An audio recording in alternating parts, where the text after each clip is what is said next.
Então é isso, então vamos lá. Espero poder atender a expectativa de todos os presentes, todas as pessoas que estão assistindo aí, juntinho. E acredito que quem viu o nome dessa palestra ficou bastante curioso, né? Quem sou, sabe quem serei. E eu vou desenvolver o conteúdo da minha fala aqui e, na verdade, ao final é que eu acho que nós vamos entender por que esse nome. Então, peço licença a vocês para entrar aí nas suas casas, nos seus corações, para que a gente possa fazer uma interação bem positiva. Sintam-se à vontade para compartilhar algo via chat. Eu até estou acompanhando o chat aqui pelo celular e qualquer coisa eu tento interagir melhor com vocês. Então, vamos lá. Quem sou sabe quem serei. Eu vou começar compartilhando algo aqui, estilo poder da vulnerabilidade. Vou começar compartilhando um pouco da minha vida. Eu recentemente tive um sonho que foi bastante impactante. Eu não costumo lembrar dos meus sonhos, não costumo também lembrar, assim, entender o que eu sonhei e, na verdade, dessa vez eu consegui. Então, foi bem interessante, foi um sonho que me marcou muito, então logo eu acordei, eu comecei a interagir com o meu sonho, tentando aprender com ele. E como eu não sei desenhar, eu tentei trazer aqui em forma de uma imagem, mais ou menos o que foi que rolou no meu sonho para compartilhar com vocês. E eu estava num lugar maravilhoso, repleto de natureza, e à medida que eu ia caminhando com um livro bem grande, não escrito em português, mas eu conseguia entender o que estava escrito. Era muito interessante, eu ia lendo o livro, iam surgindo as coisas na minha frente e eu ia tendo aulas reais ali ao vivo. Parecia realidade virtual, mas estava muito real. E quando eu cheguei perto de uma casinha como essa aqui, eu fiquei bastante impressionada, né? Eu olhei para essa casinha, ela não tinha porta e nem janela. Na verdade, a casinha, vocês estão vendo aí, eu até fiz uma montagem, ela tá sem porta, e tem uma outra casinha pequenininha emendada nela, que tem uma janelinha pequenininha. E aí, quando eu abri o livro aqui, né, na verdade, eu vou contar a história do livro daqui a pouco. Eu interagi com esse sonho, e aí, assim que eu acordei, eu dei uma conferida no meu WhatsApp, e eu tô com o costume agora de ler as mensagens que eu recebo de bom dia e boa noite, que é uma coisa que eu confesso com bastante vergonha que eu não fazia. E aí, quando eu abri meu WhatsApp, estava escrito assim, e foi essa mensagem que me fez interagir melhor com esse sonho. Tinha essa mensagem numa das mensagens que eu recebi. É uma pessoa, inclusive, que eu nem conheço, me manda mensagem todo dia de bom dia, mas eu passei a conhecer essa pessoa por conta de uma experiência com a minha avó. E essa pessoa, desde então, passou a me mandar mensagem todos os dias e eu confesso que eu não lia todas, não, mas agora eu estou lendo. E aí, nesse dia que eu tive esse sonho, percebam aí que tem uma casinha aí embaixo, inclusive eu vou fazer um zoom aqui, tem uma casinha com uma casinha ao lado pequenininha. A pequenininha parece que, né, não tem porta nem janela, parece que não dá para entrar, mas enfim, eu não faço ideia da dimensão disso aqui. Mas eu achei muito interessante que, além disso, a mensagem falava, né? Enquanto você dormia, Deus trabalhava em seus sonhos, tranquilizava os seus pensamentos, renovava a sua esperança e te fortalecia na fé. Se levante, se cubra de oração, se enche de gratidão e recomece. Tem muitas bênçãos vindo em sua direção. Eu fiquei bastante encantada com essa mensagem e mais encantada ainda de ver uma casinha acoplada na outra, uma pequena e uma maior, e na maior eu não via uma porta. E aí foi muito interessante, né? Isso me deu uma ideia. Eu falei, poxa, eu vou começar a trabalhar com esse sonho, vou entender o que ele está funcionando, e aí eu resolvi compartilhar com vocês aqui nessa palestra, porque eu estava já bem conectada com vocês há bastante tempo, pensando o que eu poderia trazer de mensagem que pudesse contribuir para a vida de cada um. E aí, olhando para essa casa, e lendo no meu livro o que significava essa casa, lá estava escrito assim: ao lado da casa onde você mora, habita todo o seu passado. Não é possível visitá-lo, mas é preciso preservá-lo e aceitá-lo. E eu fiquei bastante impressionada porque a casa não tem porta nem janela, mas tem essa micro casinha do lado, e aí eu entendi então a mensagem que nessa micro casinha aí ao lado mora o meu passado. Ele tem janelinhas, eu consigo ver o que está lá dentro, mas eu não consigo mudar nada, eu não consigo entrar lá, eu não consigo modificar o que já aconteceu. Então, olhando para essa imagem, isso aqui me remete ao sonho, e eu lembrei de um pensamento antigo que me fez filosofar um pouco. E aí eu tenho umas notas no meu celular onde tem o título Filosofias de Lidinha, onde lá eu vou lançando alguns pensamentos e insights que eu tenho ao longo da minha jornada. E aí eu vou compartilhar com vocês o que eu registrei lá. Para cuidar bem desse cantinho onde mora o nosso passado, é preciso que vivamos da melhor forma possível para que tudo que vá para lá esteja bem cuidado e organizado, deixando esse espaço cada dia mais especial e repleto de boas lembranças. E aí isso aqui me fez lembrar de um provérbio chinês que tem muito a ver, né? Se você quer saber como foi o seu passado, olha para quem você é hoje, agora. E se você quer saber como vai ser o seu futuro, olha para o que você está fazendo hoje. Então, isso me remeteu a esse pensamento e fez muito sentido para mim. Mas eu não parei por aí. Eu continuei analisando lá e fui chegando perto da casinha. E eu confesso para vocês que nessa hora eu percebi que eu não tinha corpo, eu era algo meio transparente e não dava para ver assim exato nada dentro, mas eu era translúcida. E isso era muito interessante. E eu fiquei ali de frente para essa casinha e aí se aproximou, né, uma outra pessoa, um outro ser, enfim, que muito sábio começou a me dar aulas. E eu comecei a fechar o livro e ter aulas ao vivo. Isso foi maravilhoso, foi uma experiência incrível. E nessa hora que eu fiquei ali bastante tempo observando a casinha, ele chegou próximo de mim e falou assim: na casa onde você mora tem tudo e não tem nada, mas nela tem tudo que você necessita. E por que eu estou compartilhando isso com vocês, né? Exatamente na hora em que eu acordei, que eu levantei, eu comecei a contar esse sonho, porque ele foi muito marcante para mim, para a Paty aqui em casa. E aí eu comecei a conversar com ela sobre o que eu entendia, o que eu interpretava daquilo. E aí, a partir dessa fala, rolou uma explosão interna, e a partir daí veio mais uma frase para compor as filosofias de Lidinha. E aí, essa casa, ela não tem porta nem janelas, mas você vive lá dentro. E tudo que existe lá é exatamente como tem de ser. Nela tem tudo o que você precisa para ser quem é e o melhor que ainda pode ser. E aí, isso me remeteu a uma frase que eu já ouvi falar também, que é: quem não tem quase nada normalmente agradece por tudo, e quem tem tudo normalmente reclama por nada. E essa frase me impacta muito, e junto dela, né, vem outra frase que me marca muito também. A felicidade não depende do que nos falta, mas do bom uso que fazemos do que temos. Então, é mais ou menos isso que eu senti ao ficar ali olhando para aquela casa. E eu confesso para vocês que quando eu estava montando a palestra, eu fiquei olhando para essa casa há muito tempo, pensando se eu devia ou não devia compartilhar essa história. E aí, daqui a pouco vocês vão entender por que eu tomei a decisão de que eu devia sim, porque o meu coração estava me pedindo isso.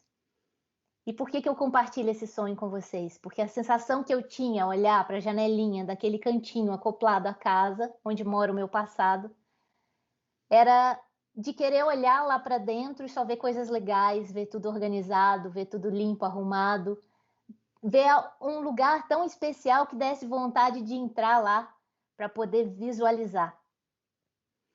Porque eu percebi que nós somos o futuro do nosso passado. Eu sei que é óbvio o que eu estou falando, mas eu acredito que se todos os dias a gente se comprometer a viver o nosso melhor, e esse melhor for parar lá nesse cantinho, esse cantinho vai ser um cantinho muito especial que a gente vai querer que fique para sempre nas nossas casas. Não vai ser um museu de coisas velhas, nem vai ser um lugar onde a gente tenha medo de olhar pela janela. Vai ser um lugar onde, quando a gente olhar pela janela, a gente vai ver como que a gente viveu a nossa vida e, de preferência, ter orgulho da vida que vivemos. Então, Quando eu comecei a refletir sobre esse sonho, eu confesso que até hoje eu estou refletindo, porque eu acabei me esquecendo de algumas coisas, então como é importante a gente tomar nota e conversar com alguém, então logo a gente possa a respeito do que a gente sonhou, que impactou a gente, eu comecei a me perguntar, será que eu sou quem eu estava esperando? E obviamente eu também coloco essa pergunta para cada um de vocês. Será que você é quem você estava esperando? E nós vamos responder essa pergunta ao longo da minha fala. Mas complementando essa pergunta e já trazendo uma porta ou uma janela para a gente poder visualizar outros cenários, Steven Pressfield diz que o nosso maior medo é nos tornarmos aquilo que sonhamos ser. E por que eu estou falando isso? Porque dentro de cada um de nós sempre existe aquele ser que fica perguntando, né? Se eu compartilhar esse sonho, será que vai dar errado? E se der errado, o que esse pessoal vai pensar de mim? E ao mesmo tempo, um outro ser habita dentro de nós e pergunta: mas e se der certo? E se esse sonho impactar a vida de alguém, fizer sentido para eles, como fez para você?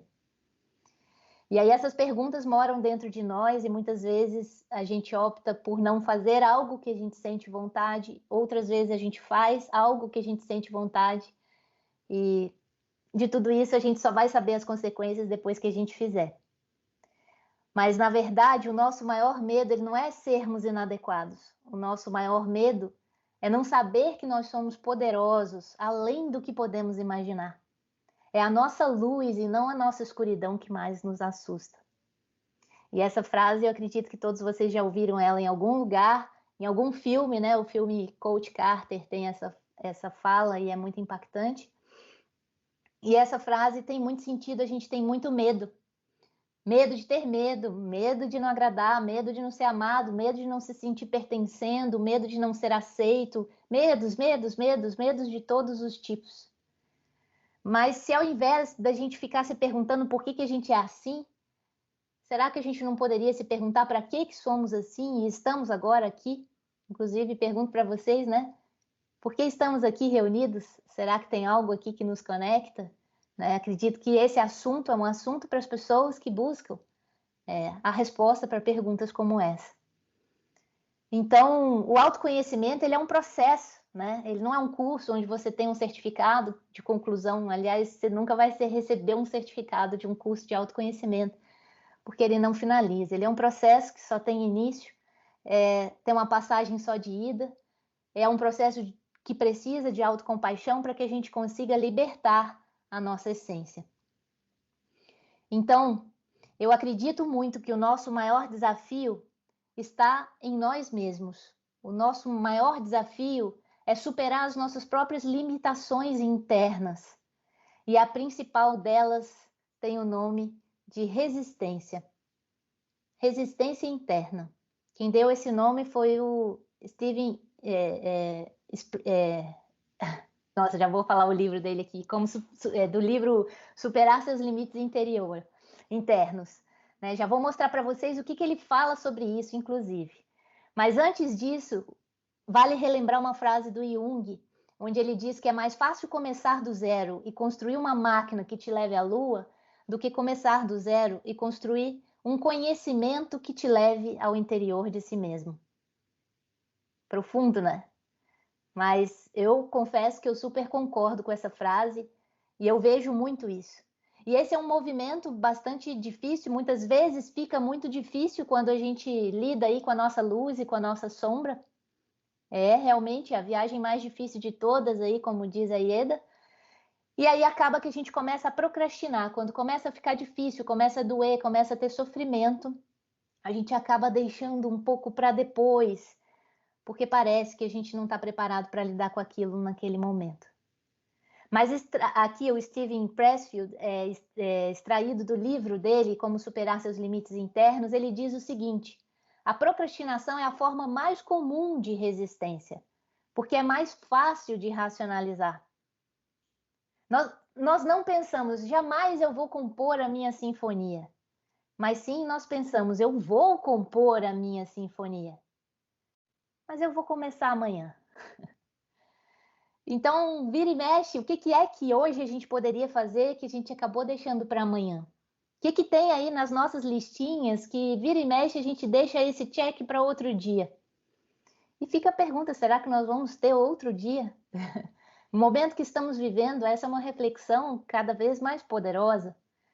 E não bastasse a resistência interna, existem várias resistências externas também, como as projeções, como os julgamentos e os medos, né? Medo da crítica, medo de não ser aceito, medo de não sentir pertencendo, medo de não ser amado, medo de ser rejeitado, e por aí vai, nós temos uma infinitude de medos.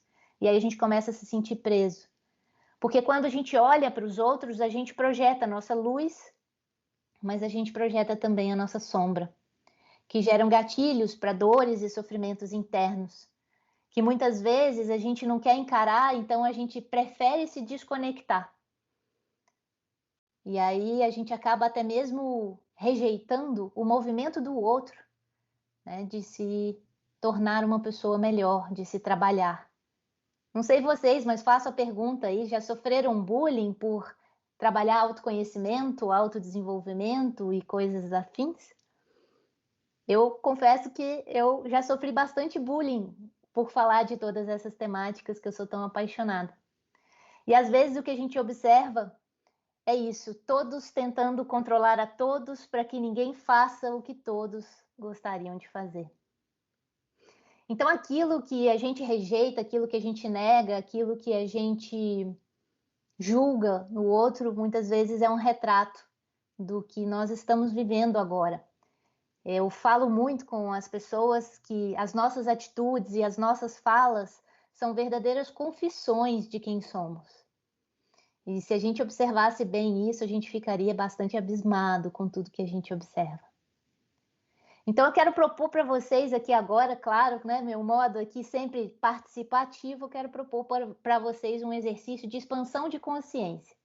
Não se preocupem que eu não vou ficar tocando em dores, mas eu obviamente vou colocar o coração de todos nós aqui para ficar com um barulhinho bom, para reverberar uma reflexão gostosa.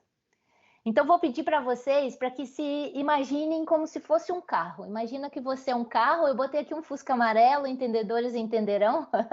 Eu tenho uma certa conexão com Fuscas amarelos e por conta de um trabalho e assim, tipo, imagine o carro que você quiser, da cor que você quiser, o modelo que você quiser. E imagine esse carro, né? Quais são as necessidades que ele possui para apresentar a sua melhor performance? Pense todos nós, qualquer veículo, tá? Pode ser um patins, não, mas pode ser uma bicicleta, pode ser uma motocicleta, pode ser um carro, pode ser um ônibus, pode ser um motorhome, pode ser um caminhão, o que você quiser. Imagine esse veículo, que é o veículo onde você vai entrar nele e ele vai te levar até algum destino que é onde você quer ir, porque afinal de contas é você, pelo menos por enquanto, é você que assume o volante, a direção e o destino. Então é o seguinte, quais são as necessidades que esse carro possui, precisa apresentar, precisa ter atendida para que ele apresente a sua melhor performance? Precisa ter combustível? Precisa estar com motor legal? Precisa estar com pneu em boa qualidade? Pensem vocês quando vocês vão pegar os veículos de vocês aí e fazer uma longa jornada, né? Então, se imaginem aí nesse movimento. E aí, obviamente, a gente começa até a pensar nos carros de corrida. Pô, a melhor performance, ele vai ter a maior velocidade, né? E aí, mesmo numa corrida, a gente vê os carros parando no pit stop. Então, todo mundo precisa desse momento de pausa e revisão para dar continuidade e, de preferência, até ir além aí dos seus limites, se for possível. E quando chega, né, se você leva o seu carro aí para uma oficina, uma concessionária, enfim, vocês vão ver que a primeira coisa que eles vão fazer é um checklist. E vão ver todos os itens que estão conforme, os itens que não estão conformes e aqueles que necessitam de troca, revisão, porque estão necessitando de reparo. E aí, o que acontece quando a gente deixa um veículo na concessionária, a bicicleta no bicicletário, sei lá como é que chama, o carro na oficina, enfim, a moto na oficina, eles vão dar um diagnóstico, vão te passar um orçamento, você avalia se está ok, aprovando, eles vão fazer os reparos necessários e toda a manutenção preventiva para que você rode feliz e tranquilo por mais um bom tempo, Então você sai todo feliz para rodar no seu carrão, o modelo que você escolheu, da forma que você quer, da forma que você até mesmo se identifica. Eu botei um Dinocar aqui, já sou bem mais velha, né? Então vai indo aqui o nosso carro para a gente rodar aí um bocado. E obviamente a gente faz esse processo de pit stop, oficina, manutenção preventiva para que o nosso carro não chegue a essa situação aqui. E aí o que acontece? Agora nós vamos inverter tudo de novo.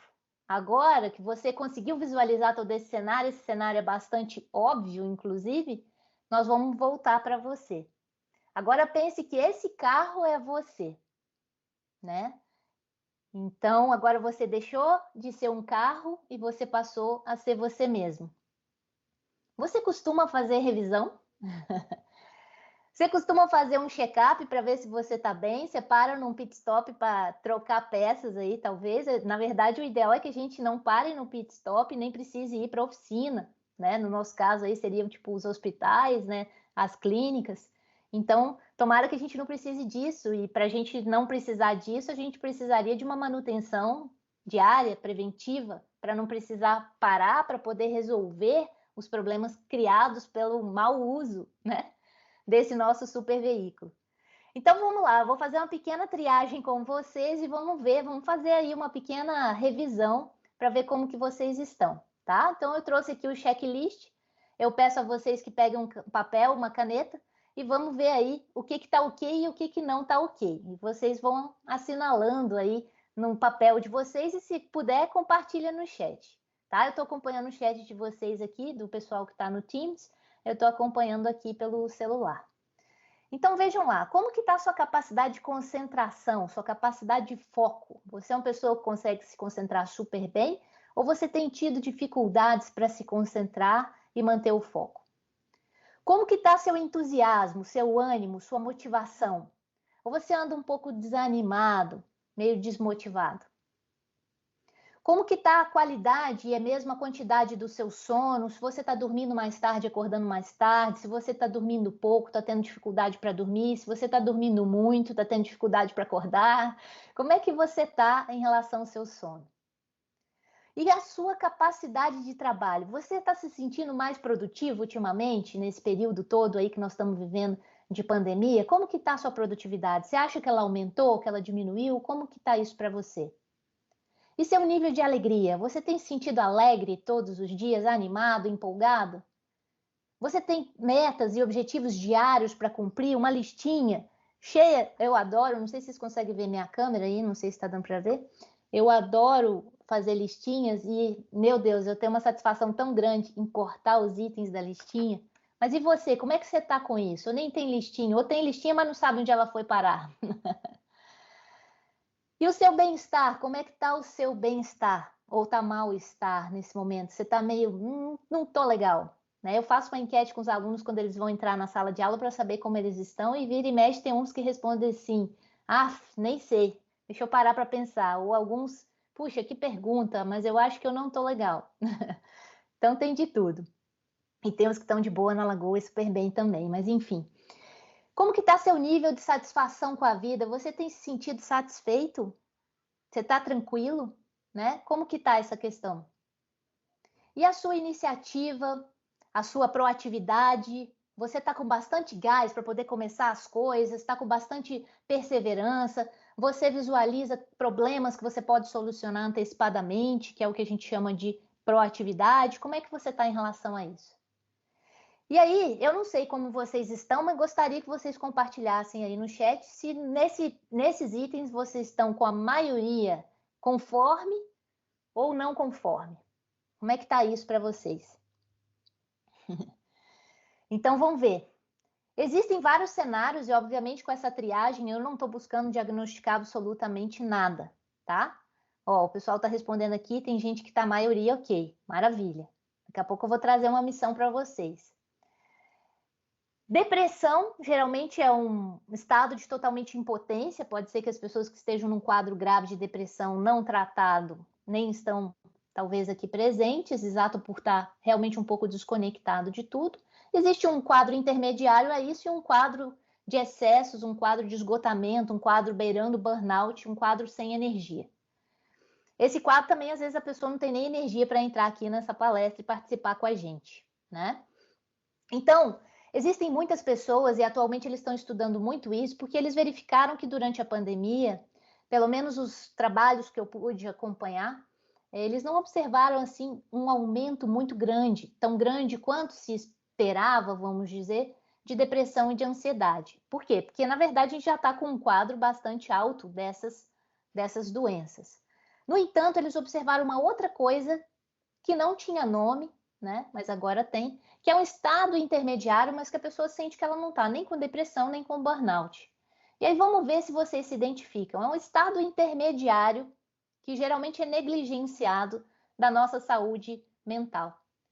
Parece que existe um vazio dentro de nós, parece que a gente está robotizado, parece que a gente automatizou as nossas ações, parece que a gente está vivendo meio no automático, no piloto automático. Então é um vazio entre depressão e entre o florescimento humano, que gera um pouco de ausência de bem-estar. Não tem sintomas de doença mental, mas também não está num quadro assim, uhul, né? Estou bombando. Existe um pouco aí de uma angústia interna. E você sente que você não está funcionando com a sua plena capacidade, que você tem mais capacidade para isso. Vejam se vocês estão se identificando com um pouco dessa fala. Um pouco, né? Muitas pessoas estão se identificando com isso aqui e o nome disso existe. Chama definhamento. Definhamento é um termo, tá? Que mais para frente eu vou explicar o que seria. Mas eu trouxe aqui alguns dados desse artigo que foi publicado no The New York Times pelo Adam Grant. Eu sou alucinada por ele, eu gosto muito dos trabalhos dele. Inclusive, ele tem um livro que eu super recomendo, chama Dar e Receber. E eu vou até trazer uma abordagem pequena, mas um pouco desse livro aqui também.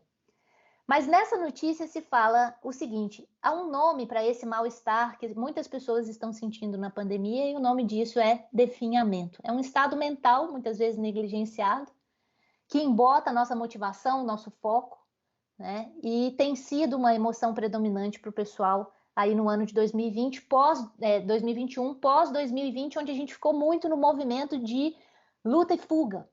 Parece que a gente meio que se cansou desse cenário e muitas pessoas parecem estar perdendo um pouco da esperança. Então dá um pouco desse vazio interno, tá? Até deixei o link aí para vocês também, tá no QR Code, quem quiser ler o artigo completo.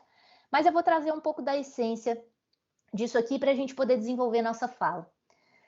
O definhamento, quem definiu esse termo foi Corey Keyes. Ele trabalha muito na parte de psicologia positiva, ele é um psicólogo e é um sociólogo também, tá? E ele percebeu o seguinte, que existe uma possibilidade de estresse pós-traumático 3 vezes maior nas pessoas que estão com esses sintomas que eu estou relatando agora. Então, ele é um sinal de alerta, né? É um sinal de alerta por quê? Porque a gente não está percebendo que a gente está perdendo um pouco o prazer das coisas, a gente não percebe que a gente está diminuindo a nossa proatividade, o nosso impulso de fazer as coisas acontecerem, a gente não percebe que a gente está caminhando lentamente para uma solidão, a gente fica indiferente à própria indiferença, parece que a gente se anestesia, e quando alguém não reconhece o seu próprio sofrimento, então obviamente a gente não busca ajuda, ou mesmo faz alguma coisa para se ajudar. Então, meio que a gente vai entrando nesse definhamento sem nem perceber. É mesmo como uma flor, eu até botei umas flores murchando aí, é como se fosse isso, né? Você ganhou uma flor, você coloca ela num vaso, você não percebe ela murchando, mas a cada dia, quando você olha para ela, parece que até você vai perceber realmente que ela murchou quando as pétalas já estão caindo, né?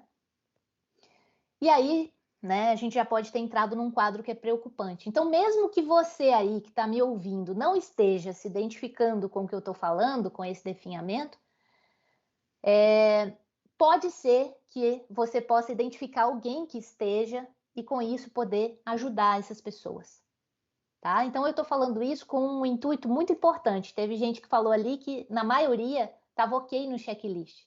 Então, a quem muito tem, se muito cobra, né? Então, vamos dizer assim, quem mais tem, mais deve. Não sei se vocês já ouviram falar dessa frase. Então, aumenta a nossa responsabilidade, que nem o tio lá do Homem-Aranha, que ele fala grandes poderes, grandes responsabilidades. Então, mais ou menos é por aí, né? Então, a gente precisa estar atento a isso dentro de nós, e se a gente tiver com algum problema, está na hora da gente ver como que a gente pode sair desse processo de definhamento. E se a gente não se identifica com esse quadro, o que a gente pode fazer para verificar, ou para ajudar, ou para auxiliar as pessoas que a gente já observou que estão murchando, né? Então, vamos lá. Existem alguns passos, e o primeiro deles a gente já trouxe aqui, que é nomear as emoções e os sentimentos, e o primeiro passo, então, nessa situação é reconhecer que existe esse definhamento. Não sei se vocês já ouviram falar ou não, tá? Mas isso é bem importante trazer, eu acho que é uma temática que daqui para frente nós vamos ouvir falar muito. E outra coisa também que ajuda muito é saber que nós não estamos sozinhos. Tem muitas pessoas que estão sentindo a mesma coisa, então quem sabe a gente possa se unir para poder juntos, né, nos ajudarmos. E existem algumas questões que acontecem no nosso dia a dia que são venenos, que são estimulantes do definhamento. E aí eu vou trazer para vocês esses alertas, que são as interrupções. E aí eu pergunto para vocês aí, quem é que sofre com muitas interrupções? Nesse sistema home office, quem está trabalhando em casa muitas vezes, e aí tem os filhos, né, os bichinhos, a família junto, muitas vezes estão sofrendo com muitas interrupções. Interrupções é um grande gatilho aí para o nosso definhamento. Outra coisa é trabalhar 24 horas por dia, que é outra coisa que acabou acontecendo, porque a gente tem colegas por todo mundo, cada um tem um fuso horário e acaba que a gente está trabalhando 24 horas por dia. E nesse sistema home office, mais ainda. Outro sistema, veneno é o chefe 24 horas por dia ali, na sua cola, né? Atenção fragmentada. O tempo todo a gente está com 1000... Eu não sei, vejam vocês aí agora, enquanto vocês estão me assistindo, o que mais que está chamando a atenção de vocês? Tem uma televisão ligada, um rádio ligado, alguém conversando, um celular do lado, um iPad do outro, você está fazendo várias coisas ao mesmo tempo? O multitasking é um grande veneno para o definhamento, porque ele é inimigo do nosso envolvimento, da nossa excelência. E a gente, por estar trabalhando muito com o computador, muito virtualmente, muito à distância, a gente tem se cobrado a processar as coisas como computador. Só que o computador processa paralelos. A gente pode abrir várias abas na janela do computador, fazer várias coisas ao mesmo tempo. Enquanto eu faço o update de vários arquivos, eu estou subindo um vídeo no YouTube, eu estou fazendo uma aula, enfim, gravando um vídeo, editando outro, convertendo outro, fazendo várias coisas ao mesmo tempo. Mas o ser humano não funciona assim. O ser humano funciona com processamento serial, é uma coisa de cada vez. Então vejam vocês, tá? Se vocês não se identificaram com um quadro de definhamento, observem pelo menos a esses aceleradores, vamos dizer, esses gatilhos para o definhamento, e veja se isso aqui faz parte da sua rotina. Então fiquem atentos a isso. Só que, claro, eu não vim aqui para trazer problemas para vocês, nem muito menos trazer dor de cabeça ou vontade de fugir daqui. Eu vim para trazer os antídotos. Obviamente, eu quero que todos aqui saiam muito melhor do que chegaram, tá? E eu vou trazer vários antídotos, mas tem um deles que é a espinha dorsal, é o principal, vamos dizer, a cura para o definhamento. E o nome dele é estado de flow. Inclusive, assistindo essa imagem, assistindo essa cena, é muito provável que eu desperte em vocês o estado de flow, especialmente se vocês não estiverem sendo interrompidos nem distraídos por outros fatores. Aliás, eu peço a vocês nesse momento, desliga tudo, dedica esse tempo 100% a você mesmo. Você merece esse momento. E eu vim aqui exato para tornar esse momento um momento muito especial. Eu estou aqui 100% com você, me entregando por inteiro, querendo que você se sinta amado, cuidado, acolhido. Então, espero que você sinta isso. E o estado de flow, ele é exatamente esse momento onde a gente se sente inteiro. Não importa o passado, não importa o futuro, eu perco a noção da hora, eu fico simplesmente hipnotizado pelo que eu estou fazendo naquele momento. Eu, por exemplo, entro em estado de flow nessas palestras, então vocês logo perceberão que eu estou em flow. E, inclusive, quando a gente vivencia alguém em flow, se a gente se permitir, a gente entra em flow junto com o flow da pessoa, porque o flow é contagiante. Flow é esse estado de fluxo, de fluir, é esse estado onde a gente se sente completo, se sente pleno. É uma sensação de plenitude. Vejam vocês, avaliem vocês, inclusive eu faço aí perguntas também. Quais são as atividades que você faz, que você perde a noção do tempo, você perde a fome, você nem lembra que tem que ir ao banheiro, você, quando vê, já virou a noite, ou quando vê, já virou o dia, enfim. Quais são as atividades onde você entra nesse mundo atemporal e você se sente completamente satisfeito? Isso pode ser dançando, lavando uma louça, ouvindo música, tomando banho, fazendo uma caminhada, uma corrida. Isso pode ser fazendo planilha de Excel, ou fazendo uma palestra como essa. Vejam vocês.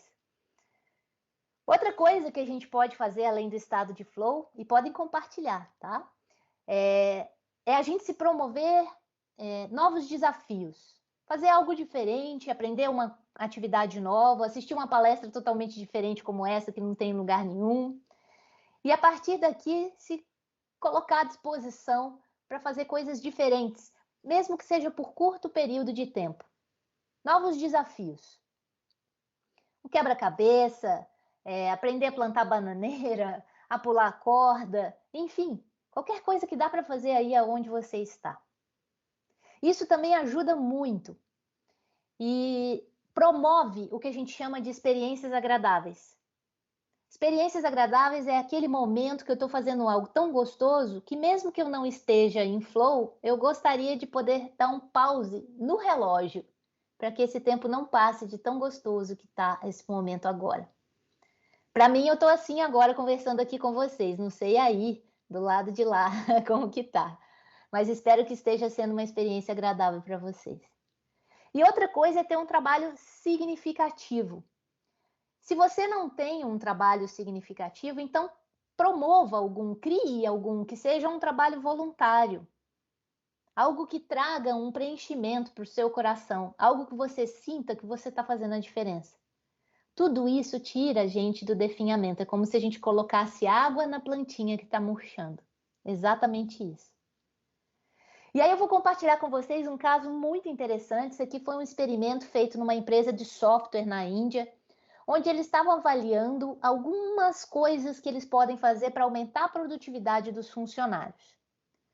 E a primeira coisa que eles fizeram foi dar liberdade para os funcionários para eles fazerem as pausas do jeito que eles quisessem, quanto tempo eles quisessem, da forma que eles quisessem. E vocês acham que isso impactou na produtividade dos funcionários? Impactou, gente. Impactou em mais de 40% de produtividade acima da média. Só que, paralelo a isso, eles pegaram um outro grupo e fizeram o seguinte: toda segunda, terça e quarta, todo mundo vai trabalhar sem pausa até meio-dia. A manhã inteira sem pausa até meio-dia. O que vocês acham que aconteceu com a produtividade? Aumentou em mais de 65% em média, do que a média. E quando a gente olha esses dados, o que quer dizer isso? Produzir mais não foi melhor só para o desempenho no trabalho. Quer dizer que o fator mais importante na alegria e na motivação diárias é a sensação de progresso. Como eles estavam sendo acompanhados, medidos, e foi dado um critério, né, de vamos trabalhar com hiperfoco, agora vamos parar todo mundo. Todos eles conseguiram produzir mais. Por quê? O principal fator é que diminuíram as interrupções, porque estava todo mundo trabalhando ao mesmo tempo. Olha que ideia fenomenal. Então fica aqui uma dica, porque é outro antídoto, é a gente conseguir ter tempo sem interrupções. E obviamente para a gente conseguir isso, a gente tem que definir limites. Eu coloquei aqui algumas ideias, algumas sugestões, talvez vocês já tenham ouvido falar, que chama técnica Pomodoro, que você trabalha tempos de hiperfoco e depois pausa e tem um intervalo para fazer outra coisa.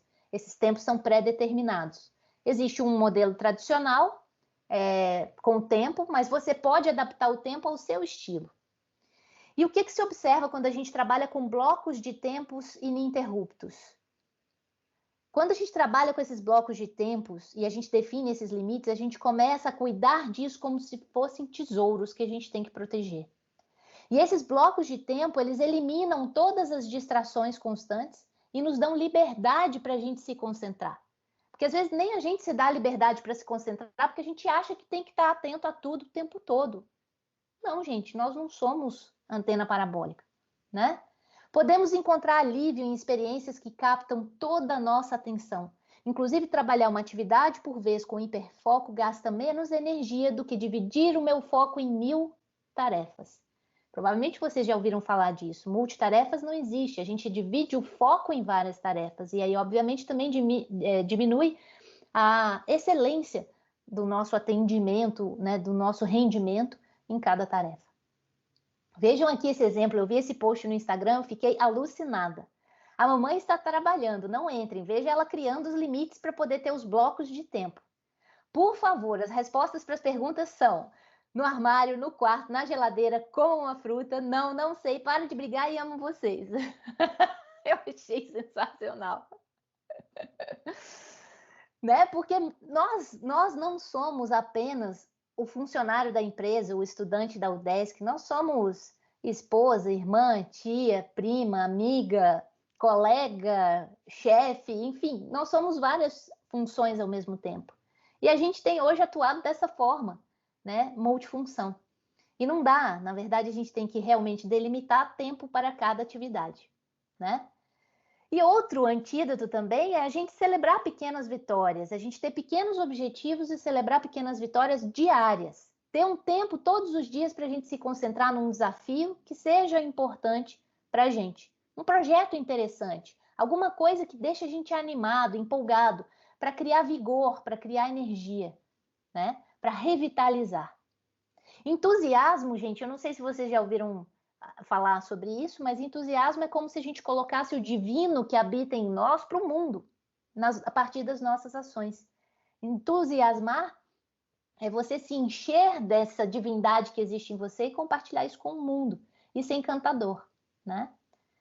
Então, diante de tudo isso, o caminho a gente faz caminhando. Se eu não estou deprimido, não significa também que eu não estou sentindo dificuldade. Se eu não estou com burnout, se eu não estou esgotado, não significa também que eu não estou totalmente ligado. E ao admitir que eu estou num estado intermediário e que tantas outras pessoas também estão num estado talvez de definhamento, nós podemos começar a dar voz a esse desespero silencioso e iluminar um caminho para sair do vazio. Começando por viver todos os dias de uma forma muito especial. Com estado de flow, com pequenas vitórias, com pequenos objetivos, né? Baby steps. Pequenas coisas que vão fazer meu dia mais especial. Será que a gente faz isso, essa pequena revisão diária, para não ter que fazer um grande conserto depois que a gente pifa a nossa máquina? Se a gente fizer isso todos os dias, a gente vai fazer muita coisa. Por exemplo, se eu chegar no final do meu dia e perguntar assim: durante esse dia, quando eu estava bem, o que foi que eu fiz? E eu vou tomar consciência de tudo aquilo que me faz bem. E ao final do dia eu também posso me perguntar: tá, mas durante esse dia, os momentos que eu não me senti tão bem, o que foi que eu fiz ou que eu deixei de fazer? Porque aí vem arrependimento, vem culpa, vem vários outros fatores que muitas vezes a gente não tomou consciência. E aí eu vou trazer para vocês uma forma maravilhosa de lidar com esses altos e baixos da vida, super bem-humorada com a Juju Prazer. Quem me conhece, eu gosto muito dos vídeos dela e utilizo muito porque ela faz analogias incríveis. E aqui eu quero compartilhar com vocês uma das analogias que vai ajudar a gente a conduzir aí a nossa conversa. Então vamos lá. Como lidar com altos e baixos na vida segundo a Juju Prazer, que tem um programa na GNT que chama Juju de Saia, inclusive um podcast também. Super recomendo, vale muito a pena ouvir. Deu março de 91, aí eu nasci. Daí pra frente, o que eu peguei, assim, do que me passaram foi busque alegria incessantemente até encontrar. Encontrando, mantenha aquela alegria na sua vida. E aí, achei ótima dica, foi isso que eu fui fazendo e tal. E o que eu entendi na época e até outro dia era que eu tinha que evitar a tristeza e garantir a alegria, sabe assim? Fazer coisas que garantissem a minha alegria. Aí fui fazendo isso até que descobri vivendo que não tem isso de garantir alegria. Porque não importava o quanto eu encontrasse a alegria, logo depois vinha uma tristeza. e logo depois uma nova alegria, e uma nova tristeza, e uma nova alegria, e uma nova tristeza. Você vai vivendo e aí você vai percebendo que esses dois eventos, alegria, tristeza, momentos baixo astral, momentos alto astral, estão encadeadíssimos de alguma forma, que eu não sei como que explica isso, porque se você for reparar bem, tem certas alegrias que só são possíveis porque antes aconteceram certas tristezas. E também certas tristezas que acontecem porque você viveu alguma alegria que foi uma alegria até que levou a uma tristeza. E aí teve aquela tristeza muito triste, e aí viveu aquela tristeza até que de repente ela levou uma alegria. E assim vai. E aí eu entendi, até agora, né? Porque a gente vai entendendo cada coisa uma hora, mas até agora eu entendi que não é muito sobre evitar um e garantir o outro, sabe? É mais sobre como se portar diante de cada um que está se apresentando naquele momento. Se é alegria, se é tristeza, como você se porta diante daquela alegria daquele momento e daquela tristeza daquele momento, porque elas vão vir, essas tristezas e essas alegrias. E aí como que vai lidar com isso? Que ferramentas usar para lidar com cada uma delas, né? Esses dias uma amiga estava me falando isso, de que a vida é um grande pêndulo, é como se fosse um grande pêndulo que vai de a mais maravilhosa alegria até o inferno completo, e aí depois a alegria, e aí a gente fica aqui, ó. E a gente estava falando sobre isso, sobre como a gente agarra nesse pêndulo e vai alegria, fica aqui na alegria, pro pêndulo, inferno, e aí inferno, não, inferno, e aí vem alegria, e a gente fica nessa, agarrada no pêndulo, desesperando no desespero, sem saber o que fazer, e aqui, querendo que fique aqui, mas aí ele sai, e aí não. Só que o grande ponto é que ambos vêm e ambos passam, porque ambos estão no tempo, e o tempo passa. Então, o que tiver no tempo passará. E aí a gente estava falando sobre como fazer com esse negócio de pêndulo, porque chega aqui, desespero, chega aqui, apego e às vezes até no desespero rola um apego, tipo, desse sofrimento, que quer ficar aqui nesse sofrimento, mas vai passar também o sofrimento, e vai passar, então, como fazer com isso? E aí a gente foi chegando à ideia de que, na verdade, é uma questão de que ferramentas reunir para não se desesperar completamente, não se misturar com esse desespero a ponto de você nem lembrar mais de quem você é, e também não se apegar tanto a essa alegria que quando ela passa você entra em completa... Assim, eu tô falando de coisas que elaborei horrores na teoria e fico aqui aplicando na prática, às vezes sem sucesso nenhum, né? Porque chega o desespero, a gente se desespera, e chega a alegria, a gente fala, fica, por favor. Por mais que só de perceber o pêndulo já é um grande avanço para a vida de um ser, meu Deus do céu. Mas dizem os mestres que o que a gente podia mirar, assim, o lugar onde a gente podia mirar é em largar desse pêndulo, que a gente está aqui agarrado, desespero, alegria. E aí o que eles falam assim, solta o pêndulo, dá 2 passinhos para fora, para longe do pêndulo, e olha o pêndulo. Olha lá o desespero. Olha lá a alegria. Olha lá o desespero. Olha lá a alegria. É o que eles falam, né? Eu mesma não fiz, mas eles dizem que dá.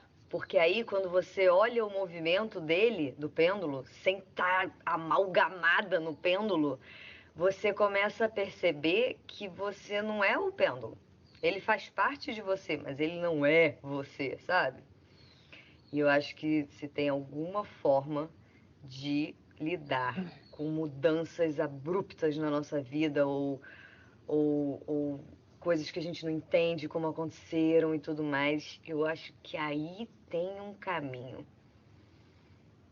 Eu tô buscando trilhar e eu posso falar mais sobre ele, mas enquanto isso eu só sei que tem alguma coisa aí. Sabe? Você não sente que tem? É fantástico, né? Só a Juju mesmo. A Juju é um fenômeno. Basicamente, ela diz muito sobre isso, né? Uma frase de Rumi que eu gosto muito é essa aqui: aprenda com o sofrimento. A ferida é o lugar por onde a luz entra em você.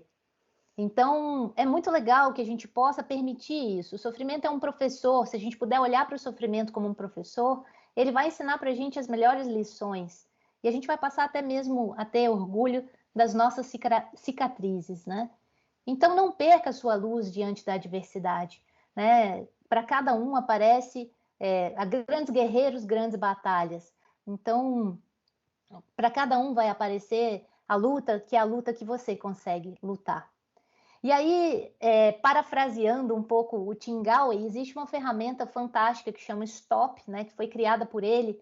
Ele é um grande coach, trabalhou muito tempo com jogo de tênis, né? E ele foi um grande técnico de tênis também. E ele criou um método chamado The Inner Game, que é o jogo interior. E uma das ferramentas que ele compartilhou num treinamento que eu fiz com ele chama Stop, Stop do acrônimo mesmo, Stop. E tem a ver com o que a Juju falou, né? Ela falou assim, larga o pêndulo, dá um passo para trás. E é o primeiro passo da ferramenta. Quando você está envolvido num problema, numa dificuldade, sai do problema. É o S do stop, step back, dá um passo para trás. Olha de fora e você pensa, você organiza as ideias, vê o macro, depois você prossegue. Depois você segue adiante, depois você entra em ação. Então, eu acho muito interessante, é uma recomendação, essa é uma ferramenta fantástica, quando a gente se vê muito afetado por uma determinada situação, que a gente já se vê entrando num processo de ruminação, aquela história revivendo e a gente não vê a saída, né? Entra num looping descendente. Então, assim, para, larga o pêndulo, dá um passo para trás, né? Então, isso é maravilhoso. Isso a gente teria que fazer como a gente faz todos os dias. A gente toma banho, a gente escova dente, a gente dorme, a gente come. A gente deveria fazer a nossa higiene das nossas saúdes. Que saúdes são essas que eu estou querendo dizer? A nossa saúde espiritual, a nossa saúde física, a nossa saúde financeira, a nossa saúde social, a nossa saúde mental, emocional e até mesmo a nossa saúde digital. Para cada uma dessas saúdes, e aqui é uma definição minha, tá, gente? Isso não está em lugar nenhum, mas quando eu fiz uma palestra aí sobre bem-estar e saúde, que o pessoal vai ver aí, inclusive na jornada da felicidade que está tendo junto com o pessoal do PEF, é muito bacana porque, assim, a gente não tem só a saúde física e uma interfere na outra. Então, se a gente está bem com o nosso corpo, pode ser que a gente não esteja bem emocionalmente, e isso impacta o nosso corpo. Pode ser que os nossos pensamentos não estejam bem, isso impacta. Tudo impacta em todos, na verdade, né? Tá tudo interligado, interconectado. Então, é muito importante que a gente realmente consiga cuidar da nossa saúde de forma holística, de forma integral, de forma completa. E muitas pessoas têm relatado durante a pandemia que estão sentindo solidão. E eu quis trazer aqui uma reflexão também a respeito disso. Porque a solidão é quando a gente está sentindo falta dos outros, a gente está se sentindo só. E a solitude é quando você está encontrando a si mesmo. Então eu faço um convite para que a gente avalie se realmente o que a gente está sentindo é solidão ou solitude. Solidão, geralmente, quando a gente fica sozinho, a gente não fica bem. Solitude, geralmente, quando a gente fica sozinho, tá tudo bem. Não que a gente queira estar sozinho o tempo todo, mas estando, tá tudo bem, né? A gente está em paz, está tranquilo. Então é importante que a gente tente desenvolver esse caminho de solitude, porque é nesse caminho que começa o nosso processo de autoconhecimento. E quanto mais eu me conheço, mais eu me curo, mais eu me potencializo. E aí eu consigo entregar para o mundo o meu melhor. Porque dentro de nós, de todos nós, existe o nosso combustível, assim como no carro. Só que o nosso combustível é uma centelha divina, é o divino que habita dentro de nós, é a nossa essência, que está pedindo desesperadamente para manifestar-se. Aliás, a nossa missão aqui na Terra, né, é essa, é manifestar a nossa essência. E muitas vezes, por ela ser tão única, tão especial, tão diferente, a gente tem medo de manifestá-la e acaba deixando ela presa dentro de nós. Mas não existe nada que não seja divino, né, no nosso processo, na nossa vida, nas pessoas. Então é muito interessante que a gente possa olhar para as pessoas e buscar identificar a centelha divina delas e resgatar isso, mostrar para elas, porque às vezes a gente expressa a nossa centelha divina e nem se toca, mas o outro percebe. Então, outro, conte-me. Estou pedindo para vocês aqui para fazer o quê? Validem as outras pessoas, validem os comportamentos e características positivas que vocês observam nelas. Mais comportamentos, tá? Não é você é bonita, se veste bem, inteligente. Não. São comportamentos, atitudes. Validem as atitudes das pessoas. Foi bacana o que você fez, eu gostei da sua participação, eu gostei do seu posicionamento, eu gostei demais daquilo que você me falou, mexeu comigo. Entende? Coisas desse tipo. Veja o que faz sentido aí para vocês. E agora, então, manda uma mensagem para alguém validando essa pessoa por algo que impactou você positivamente. E passe a viver a vida com esses olhos que você já viveu. Esses olhos de principiante, de aprendiz, esses olhos de criança, onde estão olhando para o mundo, querendo descobrir o novo, querendo descobrir o belo, querendo entender tudo como funciona, sem julgar. E ao mesmo tempo, né, entre criança e o idoso também, traga a consciência da finitude, para que você se liberte dos seus medos e veja que a vida é muito curta para ser pequena, como diz Mário Sérgio Cortella. Então, que a gente possa se libertar dessas amarras. E quando a gente perde o medo de perder, a gente encontra a verdadeira liberdade, porque a gente desapega. E isso torna a vida mais leve, isso torna a vida mais gostosa. E aí, obviamente, a gente acaba vivendo um dia de cada vez, buscando que esse seja o nosso melhor dia. E que a gente busca também entregar o nosso melhor a cada dia. E aí eu vou trazer para vocês mais um estudo fenomenal que é do Richard Davidson. Ele fez um trabalho com vários monges budistas, inclusive dentro e junto, né, em parceria com o Instituto da Saúde e da Mente do Dalai Lama. E ele encontrou 4 circuitos cerebrais que são totalmente independentes, mas são corresponsáveis por um bem-estar duradouro, ou o que a gente chama de felicidade ou mesmo plenitude. Aí nessa imagem, inclusive, vocês estão vendo o Mathieu Ricard, que foi eleito aí a pessoa mais feliz do mundo a partir desses estudos do Richard Davidson. E quais são esses circuitos? São os circuitos que ajudam a gente a manter os estados positivos, o otimismo, né, o olhar para o que vai dar certo, não para o que vai dar errado.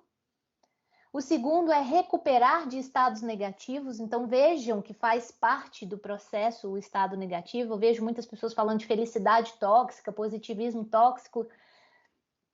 A felicidade, ela tá em você conseguir lidar com tudo isso, na verdade. Não é ser só alegre, é entender a alegria e a tristeza como passageiras e conseguir ser feliz apesar disso.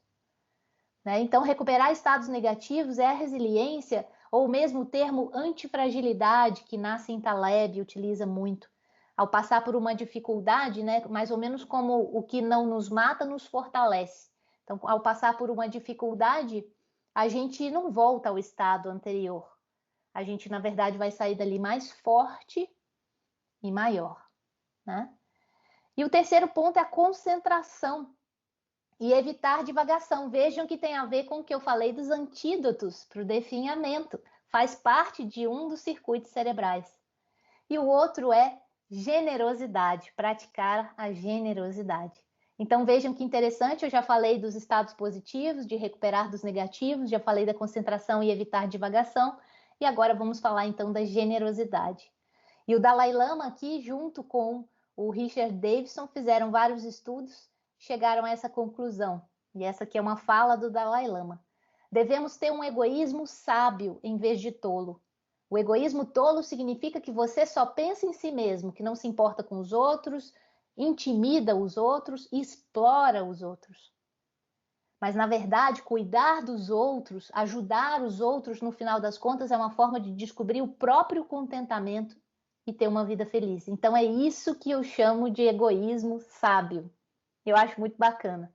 E complementando a fala dele, eu vou trazer uma fala do Desmond Tutu. Eu estou lendo o livro deles, chamado Contentamento, e eu extraí de lá uma das falas do Desmond Tutu, baseado também nas pesquisas de Richard Davidson.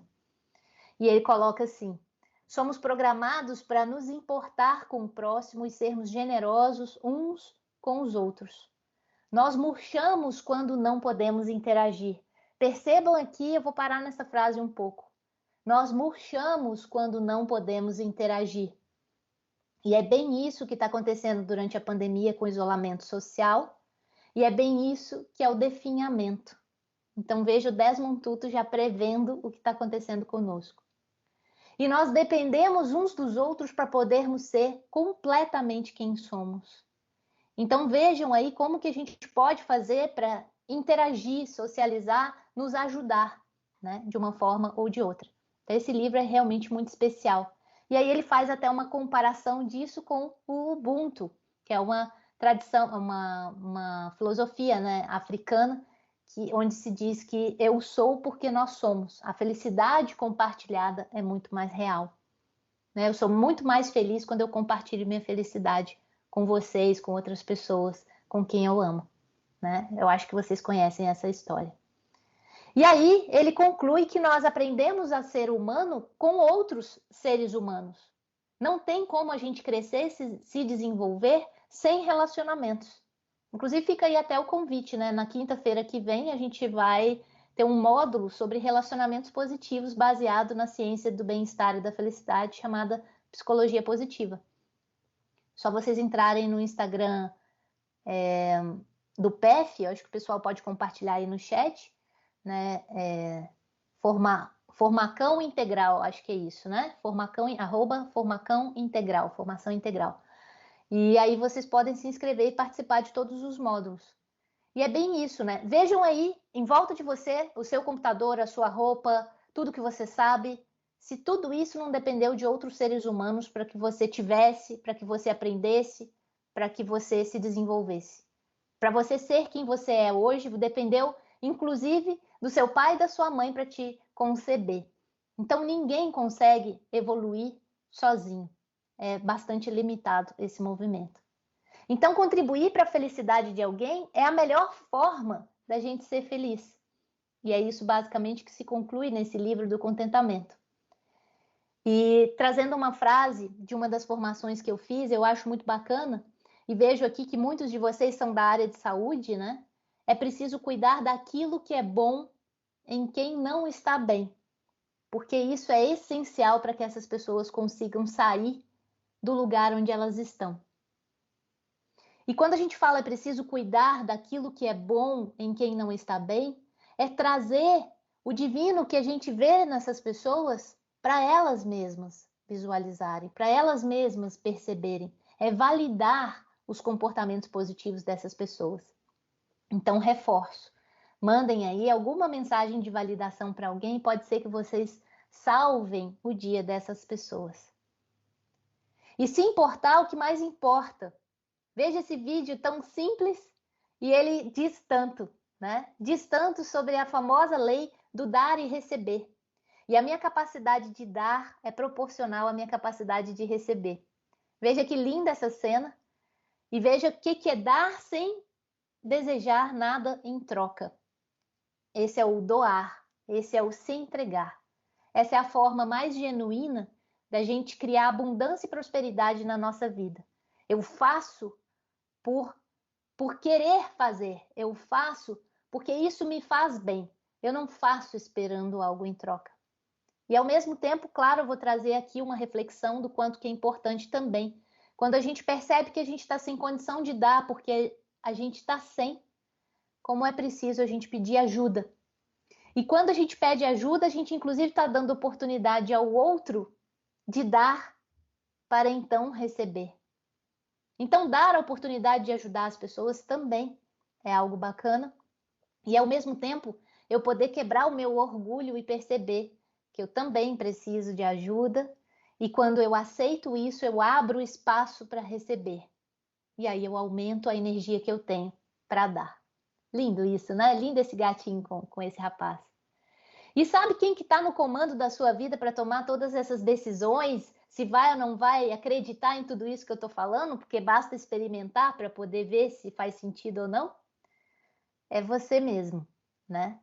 Então, seja governado por esse ser divino que habita em você e que está aguardando ansiosamente para se manifestar e ser compartilhado com o mundo.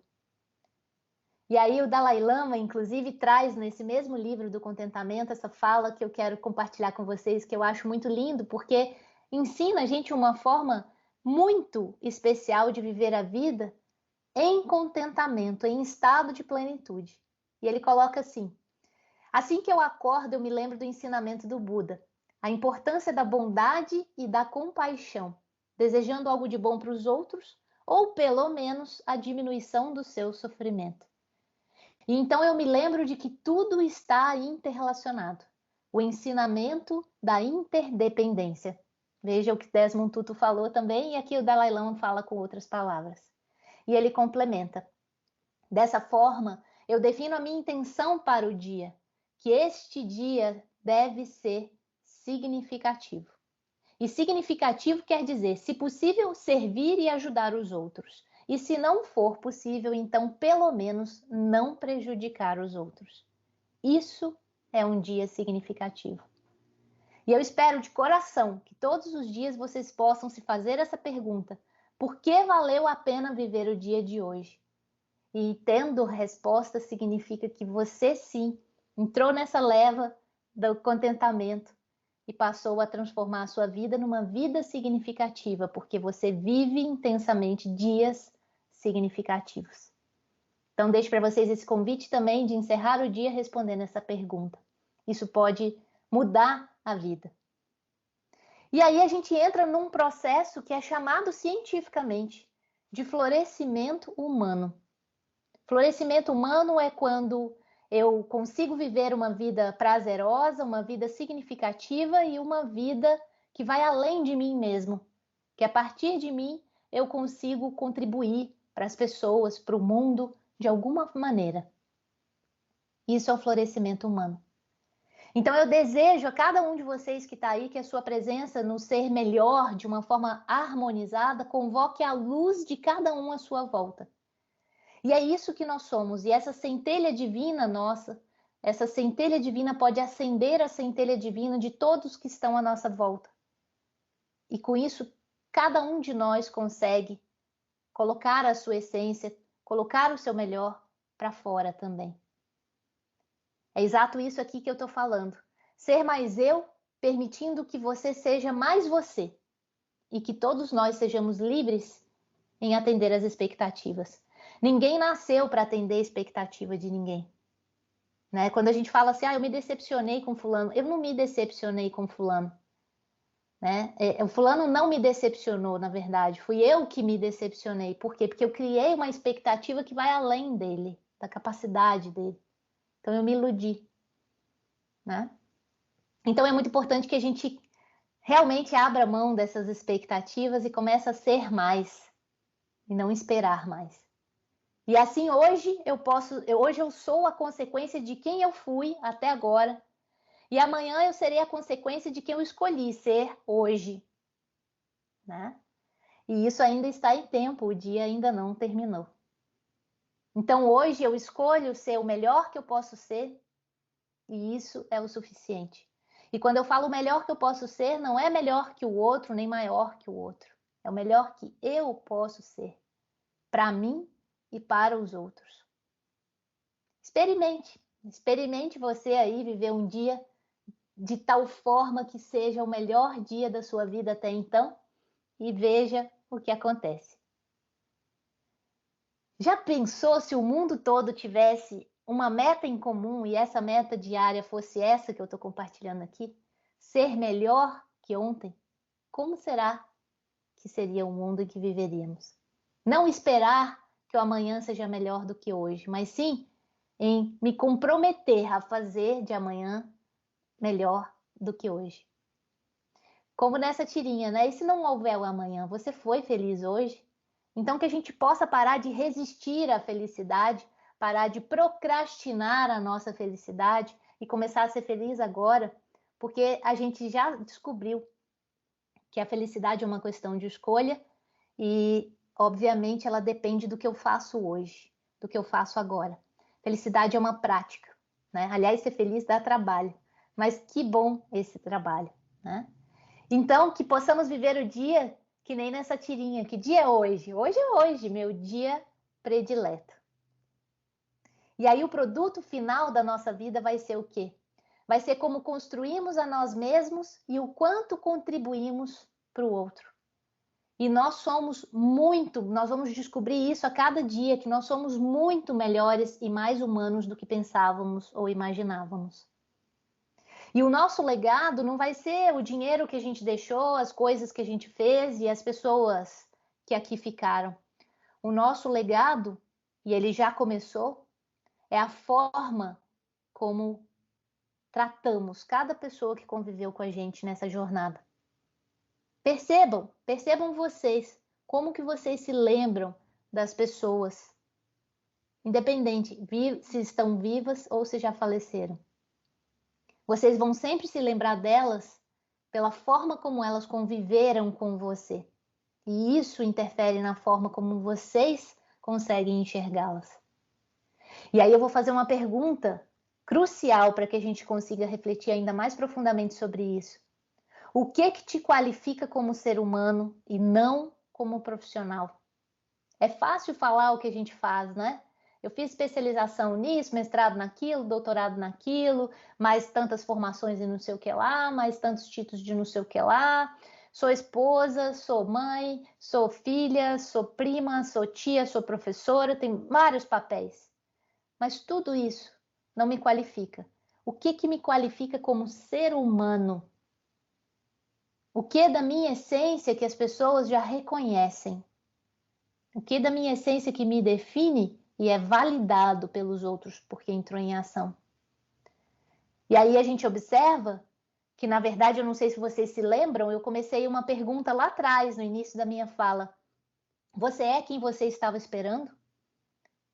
E aqui eu afirmo que sim, você é quem você estava esperando. A dúvida é se você está revelando o melhor que você é ou não. Mas você nunca deixou de ser quem você realmente é. Então, gente, faça tudo o que pode com aquilo que você tem. Não crie motivos para se arrepender.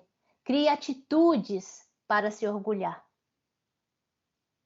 Algumas frases aqui, tá, dessa fala são todas de filosofias de Lidinha e que eu tô tomando a coragem de compartilhar com vocês. E coragem é agir com o coração. Então, meu coração pediu para compartilhar com vocês, então eu faço questão de fazer isso. Espero que esteja fazendo sentido.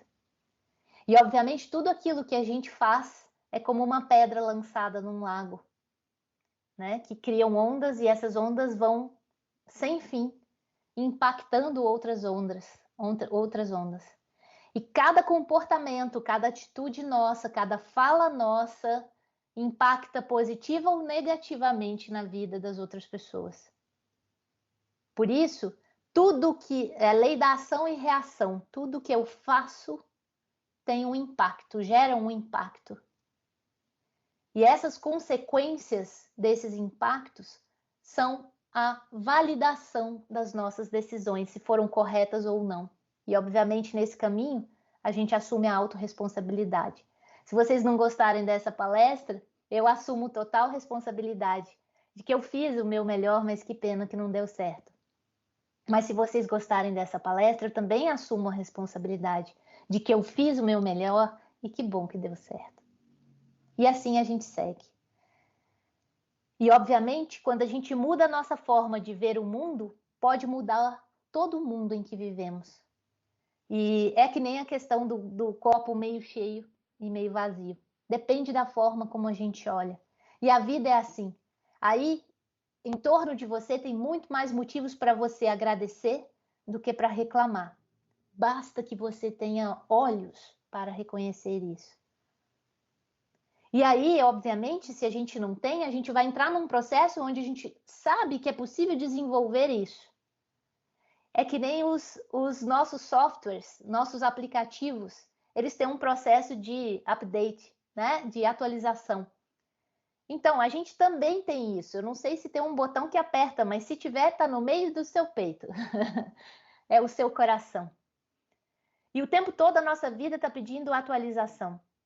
E, na verdade, externamente, muitas vezes, existe um botão que aciona automaticamente. O nome desse botão é chamado crise. Toda crise pede mudança. Então, toda crise está pedindo atualização.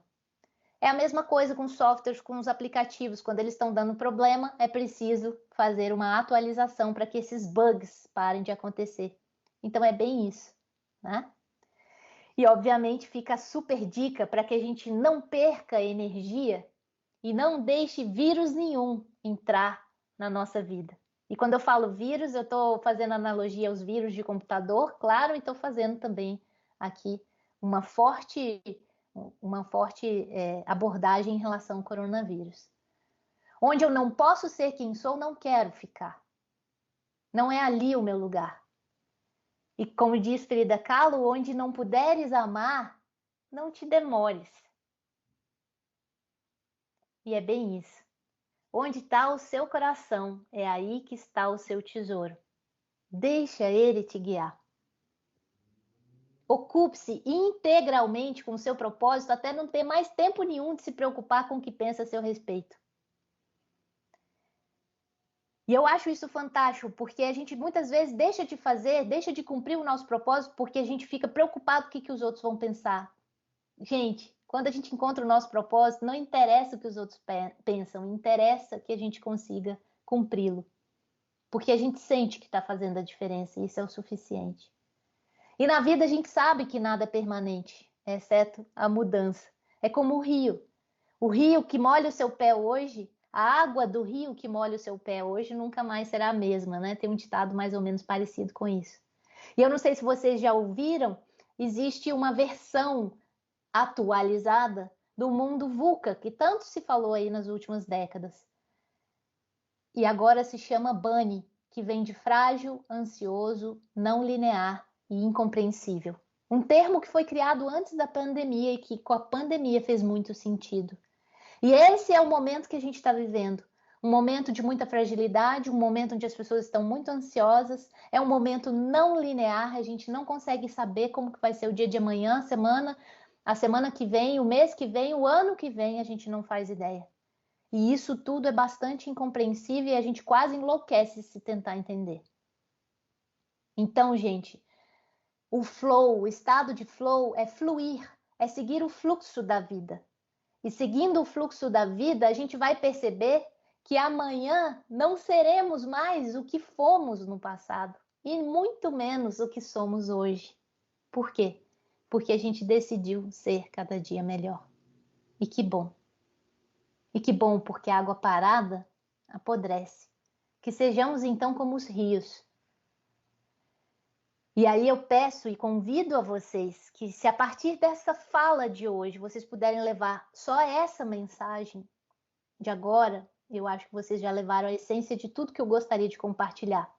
As pessoas me pedem muito para falar sobre autoconhecimento, autodesenvolvimento e propósito. E eu mesma estou num momento bastante desafiador da minha vida. Mas eu percebi que colocando amor em tudo aquilo que eu faço, tudo que eu faço faz sentido. Então, na verdade, eu não fico procurando fazer o meu propósito, eu fico procurando propósito em tudo que eu faço.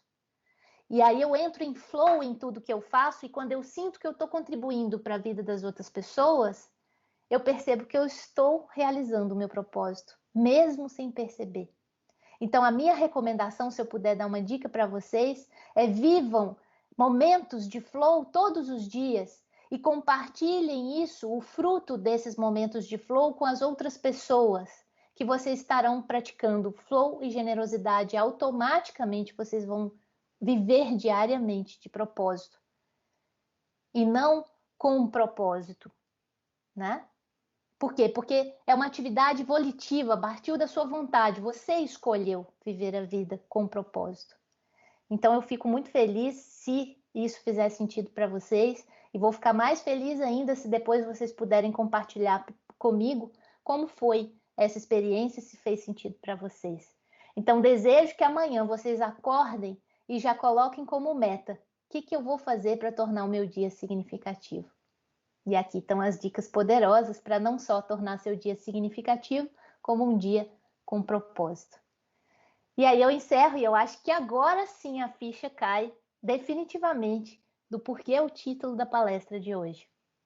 Quem sou, sabe quem serei. Então, fecho com a pergunta que responde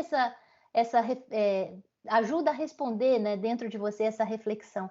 O que você vai ser quando você estiver sendo? O que você tem de melhor? Quando você tirar todas essas máscaras, todas essas armaduras, todos esses mecanismos de defesa, todas essas características de personalidade que não condizem com a nossa essência, são apenas defesas para sobreviver nesse mundo. Livre-se disso agora, você não precisa mais disso. Foi útil para você chegar até aqui, mas agora não precisa mais. O seu chamado chegou e ele está te chamando. Ele está te pedindo para que você revele a sua essência e compartilhe a sua essência com o mundo. E é isso. Espero que vocês tenham curtido a fala, espero que tenha feito sentido, que fique um barulhinho e um quentinho aí reverberando no coração de vocês. E aqui segue os meus contatos, é só colocar o QR Code na tela aí que vocês têm acesso a tudo. E eu vou ficar muito feliz se vocês puderem me contar como que foi esse momento em que estivemos juntos, em que eu com certeza estive em estado de flow. Você, fica a pergunta, e aí, como que você tá? Obrigada e gratidão pelo convite, espero ter atendido a expectativa de vocês aí. Beijo no coração de todos.